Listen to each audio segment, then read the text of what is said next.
Hey everyone, Mark and Joey here on a beautiful Monday here in Ontario, Canada. If you're a new listener, and there's going to be lots of them, which we're going to talk about in a second, Ontario, Canada is where we're from, and that's where the shows come from. It's a beautiful day today. Get some golf in, and I hope all you are able to do the same thing.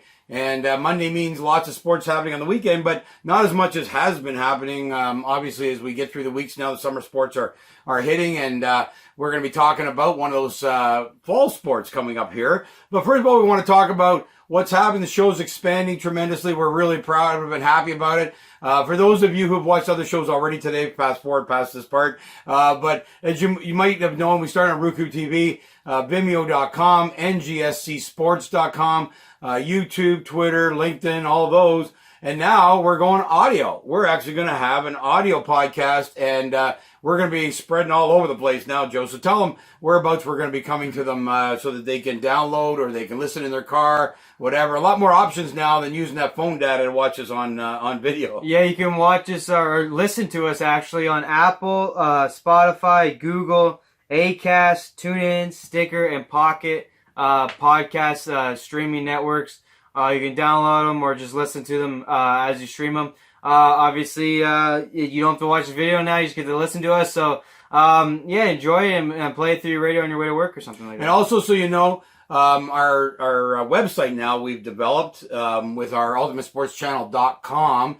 And we have a feed now coming with all the sports stories happening. Obviously, we can't cover every story here on video. We'd have 19 a day, and I'm sure you don't have time to watch it anyway. But we have a streaming news feed now on all sports happening around the world. So go to the website, see those streams, and you can get up to date on all your sports news. And what we've done is we've got a generic sports feed coming in. So it's about every sport. You don't have to watch all football, baseball items. This brings in the top stories from all the sports. So we hope you enjoy that as well. We're always interested in feedback. We're starting to get some feedback on YouTube, even though that's where we have our least subscribers, because it's kind of the last thing we went to. But feel free, get on YouTube. You can comment right back to us. I think that's the only one you can give us that kind of feedback on. So do that. If you like the shows, YouTube's a place to catch us now under Ultimate Sports Channel. So let's get on with talking about NFL camps. Of course, we are huge NFL fans. We have a favorite team, even though we just said we live in Ontario, Canada. We used to just pick Dallas was my favorite NFL team. But now we actually have a cheering favorite, which is Seattle, because we lived there for 3 years. We did the Seahawks first. You can go back. There's other episodes we did. We've done now 6 camps. We're trying to do 1 or 2 every day to get through the summer here. And today we're going to finish up in a division we started with the Browns and the Ravens. We're going to go to Pittsburgh and Cincinnati here and wrap up this division, see what we're thinking. Obviously, we have a wide gap in these two.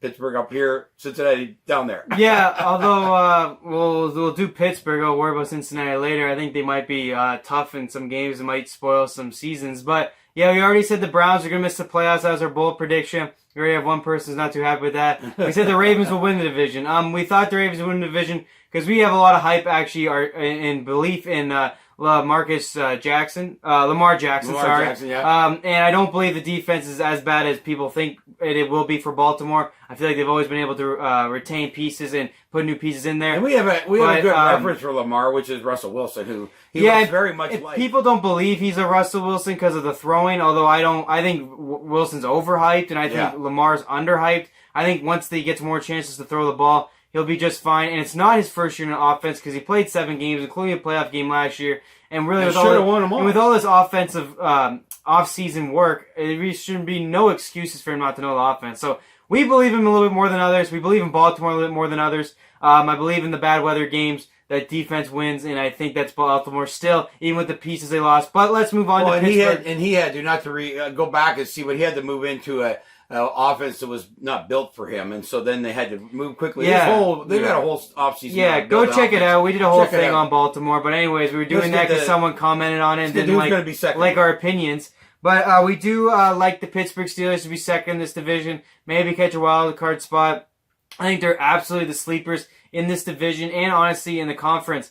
I think it's people are overrated Antonio Brown. Now, was he a great receiver? Yes. Is he fast? Yes. But the drama in the locker room, and by the way, first of all, they never won with him anyway. So I don't know what the big worry is. He caused a lot of drama in the locker room. I think he's very, very good, but with the attention he causes and the money he wanted, it was a waste. And I'm glad they got rid of him. And quite honestly, like I said, they didn't win with him. So You're trying to be Tom Brady, New England Patriots, who run really well like an old machine. They get guys in there, they plug them in, they got a great quarterback, they got a great system. That's what I think Pittsburgh has. I think they're good enough. I feel like Roethlisberger has matured and got really smart over the last couple of years, staying healthy. They have a great offensive line, by the way. Le'Veon Bell went out. James Conner came in and did a great job. Yeah. Even the new running back came in and did a great job. So I'm not worried about the running game. I think they'll be fine. I'm not worried about Ben because of the line. You replace Antonio Brown with a star like Juju Smith-Schuster. I like their tight ends. I just feel like this is just a better run team now with still enough talent to get it done.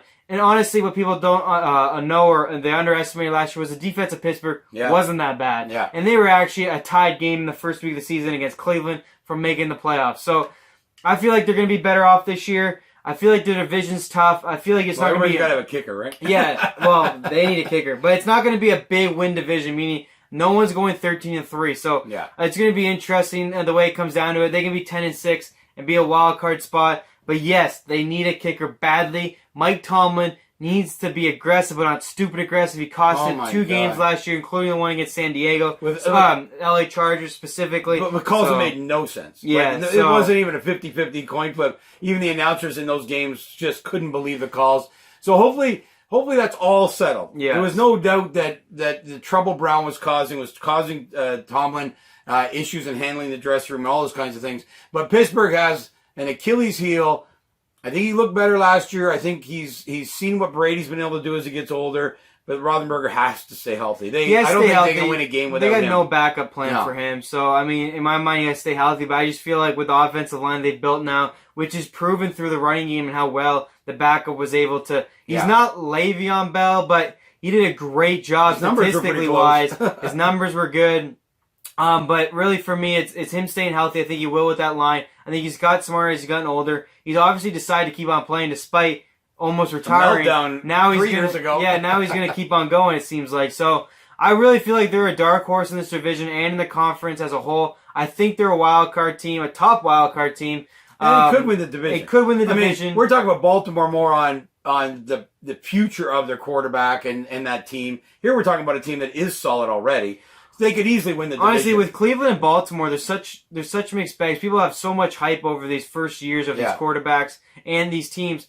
Pittsburgh's the only one with anything proven. So at the end of the day, I could easily see Pittsburgh winning this division. Yeah, I agree. I think it'll be Baltimore, but it wouldn't shock me if it's Pittsburgh. Cleveland and Baltimore are still very much unknown, and they're going to have to go. Each of them are going to have to play Pittsburgh twice. Yeah. And those are obviously the games Pittsburgh needs to win. They need to use their veteranism to get that done. Have to have a beast of a home record. Yeah. And they can easily win this division. No problem. I just think 2 teams out of this division will make the playoffs. Right. Because I don't think there's a 13-3 in this division. I think it's 11-5 and a 9-7, 11-5 and a 10-6, something along those lines. But I think Pittsburgh definitely could take advantage of the newness of Baltimore and Cleveland. No matter what you think of Baker Mayfield, 2 new receivers. Yeah. No matter what you think of Lamar Jackson, it is only his second year. So we'll see. But Pittsburgh has that advantage of veteranism. The defense came along, the great offensive line for their veteran quarterback, and now, hopefully, they can get through one season without some stupid drama that seems to be created in Pittsburgh every single year. Even when they win, they have drama. So, please figure it out, and I think they'd be just fine. Well, I think it's really key, and I would suggest to people, if you went and watched the last half of last season, I really noticed this. Ben was looking a lot like Brady.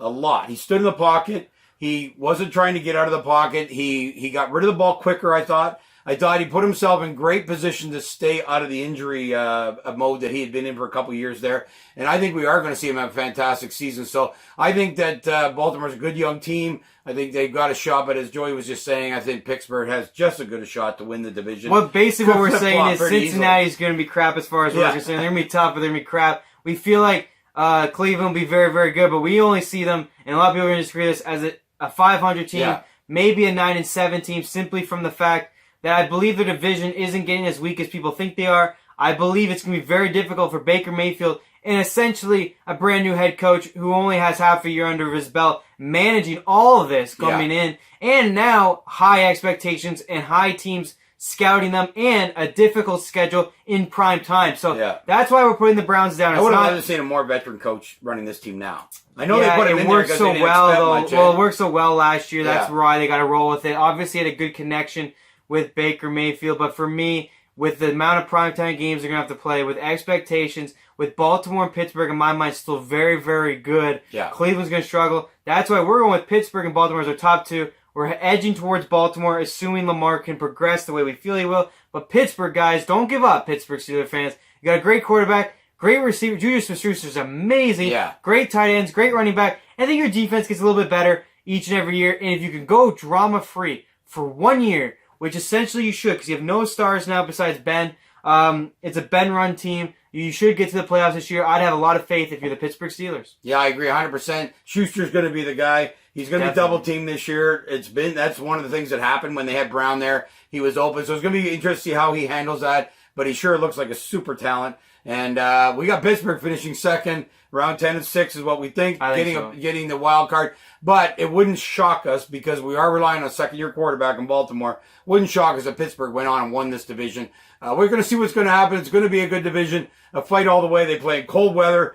Defenses are really important in this division, probably more so than any other division, because it gets tough to have great offense when it's minus 40. Cleveland, Baltimore, Cincinnati, and Pittsburgh. So a lot of nasty games come wintertime. So defense wins those games. We feel a lot more often. Agreed, 100%. Okay, well, that's it for Pittsburgh. We're going to wrap up this division with Cincinnati. We'll be back with that show and then on to another division later in the week.